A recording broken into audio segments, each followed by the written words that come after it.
மத்தேயு எழுதின சுவிசேஷம் 6ஆம் அதிகாரம். மனுஷர் காண வேண்டுமென்று அவர்களுக்கு முன்பாக உங்கள் தர்மத்தை செய்யாதபடிக்கு எச்சரிக்கையாய் இருங்கள். செய்தால் பரலோகத்தில் இருக்கிற உங்கள் பிதாவினிடத்தில் உங்களுக்கு பலன் இல்லை. ஆகையால் நீ தர்மம் செய்யும்போது மனுஷரால் புகழப்படுவதற்கு மாயக்காரர் ஆலயங்களிலும் வீதிகளிலும் செய்வது போல உனக்கு முன்பாக தாரை ஊதுவியாதே. அவர்கள் தங்கள் பலனை அடைந்து தீர்ந்ததென்று மெய்யாகவே உங்களுக்கு சொல்லுகிறேன். நீயோ தர்மம் செய்யும்போது உன் தர்மம் அந்தரங்கமாய் இருப்பதற்கு உன் வலது கை செய்கிறதை உன் இடது கை அறியாதிருக்க கடவது. அப்பொழுது அந்தரங்கத்தில் பார்க்கிற உன் பிதா தாமே உனக்கு வெளியரங்கமாய் பலன் அளிப்பார். அன்றியும் நீ ஜெபம் பண்ணும்போது மாயக்காரரைப் போல் இருக்க வேண்டாம். மனுஷர் காணும்படியாக அவர்கள் ஜெப ஆலயங்களிலும் வீதிகளின் சந்திகளிலும் நின்று ஜெபம் பண்ண விரும்புகிறார்கள். அவர்கள் தங்கள் பலனை அடைந்து தீர்ந்ததென்று மெய்யாகவே உங்களுக்கு சொல்லுகிறேன். நீயோ ஜெபம் பண்ணும்போது உன் அறை வீட்டுக்குள் பிரவேசித்து உன் கதவை பூட்டி அந்தரங்கத்தில் இருக்கிற உன் பிதாவை நோக்கி ஜெபம் பண்ணு. அப்பொழுது அந்தரங்கத்தில் பார்க்கிற உன் பிதா வெளியரங்கமாய் உனக்கு பலனளிப்பார். அன்றியும் நீங்கள் ஜெபம் பண்ணும்போது அஞ்ஞானிகளைப் போல வீண் வார்த்தைகளை அலப்பாதேயுங்கள். அவர்கள் அதிக வசனப்பினால் தங்கள் ஜெபம் கேட்கப்படுமென்று நினைக்கிறார்கள்.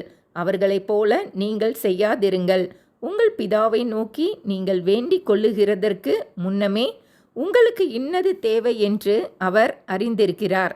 நீங்கள் ஜெபம் பண்ண வேண்டிய விதமாவது: பரமண்டலங்களில் இருக்கிற எங்கள் பிதாவே, உம்முடைய நாமம் பரிசுத்தப்படுவதாக. உம்முடைய ராஜ்யம் வருவதாக. உம்முடைய சித்தம் பரமண்டலத்திலே செய்யப்படுகிறது போல பூமியிலேயும் செய்யப்படுவதாக. எங்களுக்கு வேண்டிய ஆகாரத்தை இன்று எங்களுக்கு தாரும். எங்கள் கடனாளிகளுக்கு நாங்கள் மன்னிக்கிறது போல எங்கள் கடன்களை எங்களுக்கு மன்னியும். எங்களை சோதனைக்குட்பட பண்ணாமல் தீமை நின்று எங்களை இரட்சித்து கொள்ளும்.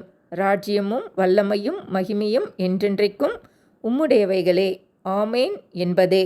மனுஷருடைய தப்பிதங்களை நீங்கள் அவர்களுக்கு மன்னித்தால் உங்கள் பரமபிதா உங்களையும் மன்னிப்பார். மனுஷருடைய தப்பிதங்களை நீங்கள் அவர்களுக்கு மன்னியாதிருந்தால் உங்கள் பிதா உங்கள் தப்பிதங்களையும் மன்னியாதிருப்பார். நீங்கள் உபவாசிக்கும் போது மாயக்காரரைப் போல முக வாடலாய் இராதேயுங்கள். அவர்கள் உபவாசிக்கிறதை மனுஷர் காணும் பொருட்டாக தங்கள் முகங்களை வாட பண்ணுகிறார்கள். அவர்கள் தங்கள் பலனை அடைந்து தீர்ந்ததென்று மெய்யாகவே உங்களுக்கு சொல்லுகிறேன்.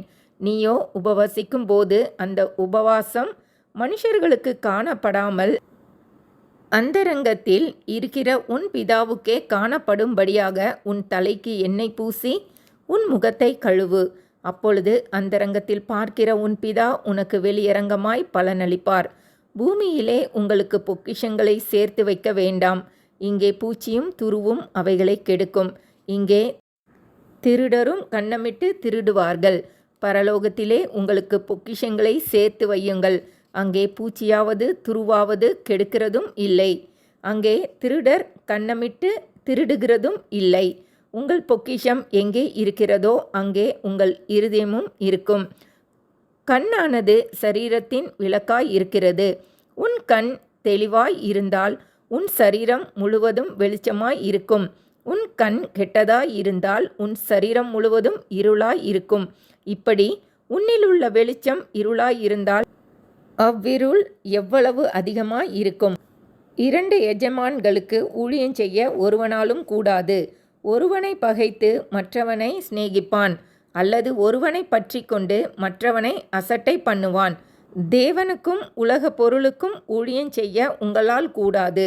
ஆகையால் எண்ணத்தை உண்போம் எண்ணத்தை குடிப்போம் என்று உங்கள் ஜீவனுக்காகவும் எண்ணத்தை உடுப்போம் என்று உங்கள் சரீரத்துக்காகவும் கவலைப்படாதிருங்கள் என்று உங்களுக்கு சொல்லுகிறேன். ஆகாரத்தை பார்க்கிலும் ஜீவனும் உடையை பார்க்கிலும் சரீரமும் விசேஷித்தவைகள் அல்லவா? ஆகாயத்து பட்சிகளை கவனித்து பாருங்கள். அவைகள் விதைக்கிறதும் இல்லை, அறுக்கிறதும் இல்லை, களஞ்சியங்களில் சேர்த்து வைக்கிறதும் இல்லை. அவைகளையும் உங்கள் பரமபிதா பிழைப்பூட்டுகிறார். அவைகளை பார்க்கிலும் நீங்கள் விசேஷித்தவர்கள் அல்லவா? கவலைப்படுகிறதினாலே உங்களில் எவன் தன் சரீர அளவோடு ஒரு முழத்தை கூட்டுவான்? உடைக்காகவும் நீங்கள் கவலைப்படுகிறதென்ன? காட்டு புஷ்பங்கள் எப்படி வளருகிறதென்று கவனித்து பாருங்கள். அவைகள் உழைக்கிறதும் இல்லை, நூற்கிறதும் இல்லை. என்றாலும் சாலமோன் முதலாய் தன் சர்வ மகிமையிலும் அவைகளில் ஒன்றைப் போலாகிலும் உடுத்தி இருந்ததில்லை என்று உங்களுக்கு சொல்லுகிறேன். அற்ப விசுவாசிகளே, இன்றைக்கு இருந்து நாளைக்கு அடுப்பிலே போடப்படும் காட்டுப்புல்லுக்கு தேவன் இவ்விதமாக உடுத்துவித்தால் உங்களுக்கு உடுத்துவிப்பது அதிக நிச்சயமல்லவா? ஆகையால் எண்ணத்தை உண்போம், எண்ணத்தை குடிப்போம், எண்ணத்தை உடுப்போம் என்று கவலைப்படாதிருங்கள். இவைகளையெல்லாம் அஞ்ஞானிகள் நாடி தேடுகிறார்கள். இவைகளையெல்லாம் உங்களுக்கு வேண்டியவைகள் என்று உங்கள் பரமபிதா அறிந்திருக்கிறார். முதலாவது தேவனுடைய ராஜ்யத்தையும் அவருடைய நீதியையும் தேடுங்கள். அப்பொழுது இவைகளெல்லாம் உங்களுக்கு கூட கொடுக்கப்படும். ஆகையால் நாளைக்காக கவலைப்படாதிருங்கள். நாளைய தினம் தன்னுடையவைகளுக்காக கவலைப்படும். அந்தந்த நாளுக்கு அதினதின் பாடு போதும். ஆமேன்.